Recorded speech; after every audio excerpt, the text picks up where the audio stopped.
Hello बच्चा party. तो कैसे हो आप सब लोग। आप सभी का स्वागत है मेरे यूट्यूब चैनल ज्ञान गंगा में। मेरा नाम है जानवी और आज मैं आप लोग को बताने वाली हूँ क्लास 6 के हिंदी बुक का चैप्टर 5 अक्षरों का महत्व। तो चलिए स्टार्ट करते हैं आज की वीडियो को। अक्षरों की कहानी। यह पुस्तक अक्षरों से बनी है। सारी पुस्तकें अक्षरों से बनी है। तरह तरह की पुस्तकें, तरह तरह के अक्षर हैं। दुनिया में अब तक करोड़ों पुस्तकें छप चुकी है। हजारों पुस्तकें रोज छपती है। तरह तरह के अक्षरों में हजारों की तादाद में रोज ही समाचार पत्र छपते रहते हैं। इन सब के मूल में है अक्षर। हम कल्पना भी नहीं कर सकते कि यदि आदमी अक्षरों को ना जानता तो आज इस दुनिया का क्या हाल होता। कोई कह सकता है कि हम अक्षरों को अनादि काल से जानते हैं। अक्षरों का ज्ञान हमें किसी ईश्वर से मिला है। तो इस कहानी में हम अक्षरों के बारे में पढ़ेंगे कि अक्षर की खोज कब हुई। अक्षर की खोज से पहले हमारे जो पूर्वज थे वो कैसे एक दूसरे से बातें करते थे और अक्षर की खोज के बाद हमारे इस संसार में क्या क्या परिवर्तन आए हैं।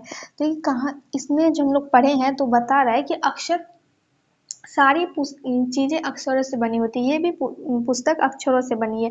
हम लोग तरह तरह के अक्षर का यूज़ करते हैं। सही बात है, हम लोग हिंदी में लिखते हैं, इंग्लिश में लिखते हैं और भी बहुत सारी कंट्रीज़ हैं जहाँ अलग अलग तरह की अक्षरों का प्रयोग किया जाता है। और हजारों के तादाद में जो रोज़ समाचार पत्र छपते हैं वो हर तरह के अक्षरों में छपते हैं। और हम जान भी नहीं सकते हैं कि अक्षरों की खोज कितनी पहले, कितने साल पुरानी हो चुकी है। और ये अक्षरों का ज्ञान हमें किसी भगवान ने, मतलब ईश्वर ने, भगवान ने दिया है। तो चलिए आगे बढ़ते हैं। पुराने जमाने के लोग सचमुच ही सोचते थे कि अक्षर की खोज ईश्वर ने की है, पर आज हम जानते हैं कि अक्षर की खोज किसी ईश्वर ने नहीं बल्कि स्वयं आदमी ने की है। बता रहा है कि पुराने टाइम के लोग सच में समझते थे कि अक्षर की खोज किसी भगवान ने किया है, पर इस ये अक्षर की खोज कोई भगवान ने नहीं बल्कि हम इंसानों ने ही किया है। हम इंसानों ने ही लिखी और अक्षर की खोज की। जैसे हम लोगों ने आँख की खोज की वैसे ही हम लोगों ने अक्षर की खोज की। चलिए आगे बढ़ते हैं। अब तो हम भी यह जानते हैं कि किन अक्षरों की खोज किस देश में किस समय हुई। अब तो हम भी जानते हैं कि हमें भी पता चल गया है कि कौन से देश में किस अक्षर की खोज हुई और कब हुई, नहीं हुई, वो सब हमें पता चल गया है। हमारी यह धरती लगभग 5 अरब साल पुरानी है। 2-3 अरब साल तक इस धरती पर किसी प्रकार के जीव जंतु नहीं थे। फिर करोड़ों साल तक केवल जानवरों और वनस्पतियों का ही इस धरती पर राज्य रहा। आदमी ने इस धरती पर कई 5 लाख साल पहले जन्म लिया। धीरे धीरे उनका विकास हुआ। तो हमारी जो धरती है वो 5 अरब साल पुरानी है। 2-3 अरब साल तक इस धरती पर कुछ नहीं थे और उसके बाद फिर करोड़ों साल के बाद इस धरती पर जानवर आए, वनस्पति मतलब पेड़ पौधे सब आए। उसके बाद इंसानों का इस धरती पर जन्म हुआ। मतलब लगभग 5 लाख साल पहले इंसानों का जन्म हुआ और उन्होंने धीरे धीरे अपना विकास किया। पहले वे लोग कपड़े नहीं पहनते थे, फिर उन्होंने पत्तों से कपड़े बनाए। पहले वो कच्चा खाना खाते थे, फिर उन्होंने आग जलाना सीखा, फिर उन्होंने पहिया का आविष्कार किया, फिर उन्होंने जानवरों को पालतू बनाया। आप सभी को पता होगा कि हमारे पूर्वज मतलब आदि मानव का पहला पालतू पशु कुत्ता था। तो उन्होंने आग जलाया, पहिया का आविष्कार किया, अक्षरों का आविष्कार किया, फिर उन्होंने धीरे धीरे बोलना सीखा। उसके बाद उन्होंने खेती करना सीखा, फिर उन्होंने घर बनाए, फिर उन्होंने स्थायी खेती की। इसी तरह हमारा देश आगे चल चल के, हमारी पृथ्वी आगे बढ़ बढ़ के विकास हुआ। चलिए आगे बढ़ते हैं। कई 10,000 साल पहले आदमियों ने गांव को बसाना शुरू किया। वहां खेती करने लगे। वह पत्थर के औजार का इस्तेमाल करने लगे। फिर उसने तांबे और कांसे के भी औजार बनाए।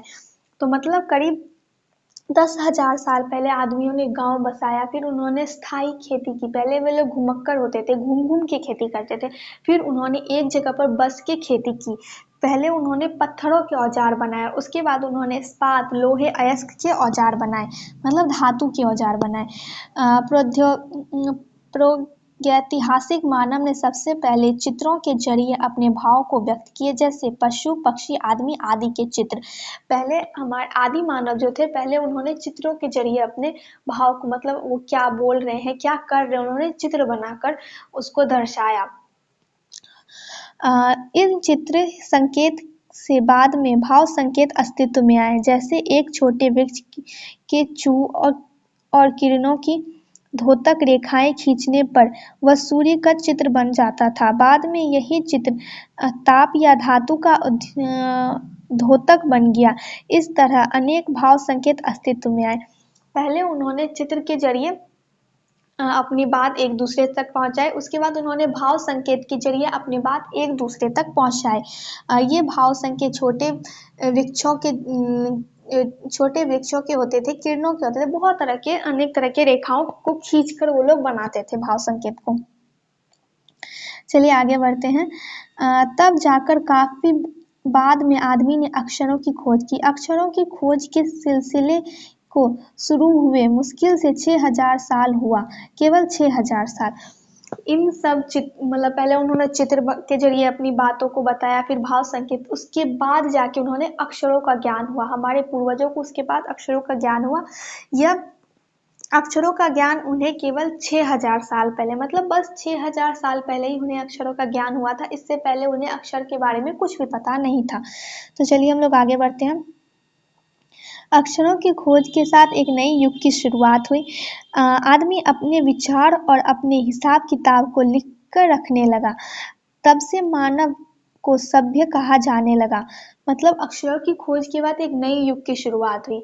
मतलब इसका कहने का मतलब है कि अक्षरों की खोज के बाद उन्हें अपना हिसाब किताब रखने लगे, लिख के रखने लगे। उसके बाद वे जो भी काम करते थे या जो भी कुछ करते थे, फिर उन्होंने लिखना शुरू किया। जब लिखना शुरू किया तो धीरे धीरे उन्हें पढ़े, धीरे धीरे उन्हें बोलना शुरू किया। इस तरह मानव सभ्य बने। आगे बढ़ते हैं। आदमी ने जब से लिखना शुरू किया तब से इतिहास आरंभ हुआ। किसी भी कौम या देश का इतिहास तब से शुरू होता है जब से आदमी ने लिखे हुए लेख मिलने लग जाते हैं। इस प्रकार इतिहास की शुरुआत हुई। मुश्किल से 6000 साल हुए हैं। मतलब जब आदमी ने लिखना शुरू किया उसके बाद इतिहास की शुरुआत हुई। सही बात है, जब आदि मानव लिखना शुरू करेंगे तभी ना वो बताएंगे कि वो कैसे थे। उन्होंने लिखना शुरू किया, उसके बाद ही ना हमें पता चला कि आदि मानव कैसे थे। उन्होंने लिखा कि उन्होंने सबसे पहले आग की खोज की। उन्होंने आग की खोज कैसे की वो भी लिखा, तभी ना हमें पता चला कि आदि मानव की सबसे पहली खोज आग की खोज थी। उसके बाद उन्होंने पहिया को खोजा तो उन्होंने लिखा कि हाँ हमने पहिया खोजा। उन्होंने लिखा कि हमने पहला पालतू पशु कुत्ता बनाया। तो वो सब जैसे ही लिखना शुरू किया तभी ना हमें उनके इतिहास के बारे में पता चला। और लिखने से पहले जो भी उन्होंने किया हमें उस बारे में कुछ भी पता नहीं है, क्योंकि उसका कोई लिखित संकेत नहीं है। इसलिए लिखित अक्षरों की खोज के बाद से ही इतिहास की शुरुआत हुई। इससे पहले इतिहास का कोई भी जानकारी हमें नहीं थी। यह मुश्किल से पहले 6000 साल पहले की ही बात है। चलिए आगे बढ़ते हैं। इससे पहले के काल को प्रौद्योगिक काल, प्रो-ऐतिहासिक काल यानी इतिहास के पहले की काल कहते हैं। मतलब इससे अक्षरों की खोज की पहले की काल को प्रो-ऐतिहासिक काल यानी इतिहास के पहले की काल, मतलब इतिहास के बारे में हम कुछ नहीं जानते हैं उससे पहले की काल कहा जाता है। अक्षरों की खोज मनुष्य की सबसे बड़ी खोज है। अक्षरों की खोज करने के बाद ही मनुष्य अपने विचार को लिखकर रखने लगा। इस प्रकार एक पीढ़ी के ज्ञान का इस्तेमाल दूसरी पीढ़ी करने लगी। अक्षरों की खोज करने के बाद पिछले 6000 सालों में मानव जाति का तेजी से विकास हुआ। इसमें बोल रहा है कि अक्षरों की खोज मनुष्य की सबसे बड़ी खोज है। सही बात है, अगर हमें अक्षरों का ज्ञान नहीं होता तो हम ना लिखना सीख पाते और ना ही हम बोलना सीख पाते। और यह ज्ञान पीढ़ी दर पीढ़ी, मतलब जैसे हम लोगों को मम्मी पापा ने लिखना सिखाया, वैसे हमारे मम्मी पापा को उनके मम्मी पापा ने लिखना सिखाया होगा, उनके मम्मी पापा को उनके मम्मी पापा ने लिखना सिखाया होगा। ऐसे ये पीढ़ी दर पीढ़ी ज्ञान बढ़ता रहा और हम भी ऐसे ही करेंगे। हम भी अपने बच्चों को लिखना सिखाएंगे, फिर हमारे बच्चे अपने बच्चों को लिखना सिखाएंगे, फिर उनके बच्चे उनके बच्चों को लिखना सिखाएंगे। ऐसे ये ज्ञान पीढ़ी दर पीढ़ी बढ़ता जाता है। और जब से अक्षरों की खोज हुई है तब से मानव ने बहुत तेजी से अपना विकास किया है। इससे पहले मानव का विकास बहुत होता था पर बहुत धीरे धीरे होता था, लेकिन जब अक्षरों की खोज हो गई, उन्हें सब कुछ का ज्ञान हो गया, तब मानव बहुत तेजी से अपना विकास करने लगे। यह महत्व है अक्षरों का और उनसे बनी हुई लिपियों का। अतः हम सबको अक्षरों की कहानी मालूम होनी चाहिए। आज जिन अक्षरों को हम पढ़ते या लिखते हैं वे कब बने, कहाँ बने और किसने बनाए, यह जानना जरूरी है। है भी। मतलब ये बोल रहा है कि ये ज़रूरी है कि हमें पता होनी चाहिए कि आज जिन अक्षरों को हम पढ़ते हैं, जिसको लिखते हैं, उनकी खोज किसने की, कब की, कहाँ की, कैसे की। सही बात है, हमें पता रहना चाहिए कि अक्षरों की खोज कब हुई, किसने की, कैसे की, वगैरह वगैरह। तो हमारी ये थी आज की स्टोरी। देखते हैं आज हमारे राइटर कौन है इस कहानी के। गुन गुनारकर मूले, इस कहानी के लेखक के नाम है गुनालकर मूले। तो ये थी हमारी आज की वीडियो बच्चों, और ये है हमारे क्वेश्चन आंसर। इसके क्वेश्चन आंसर मैं आपको अगले वीडियो में दे दूंगी।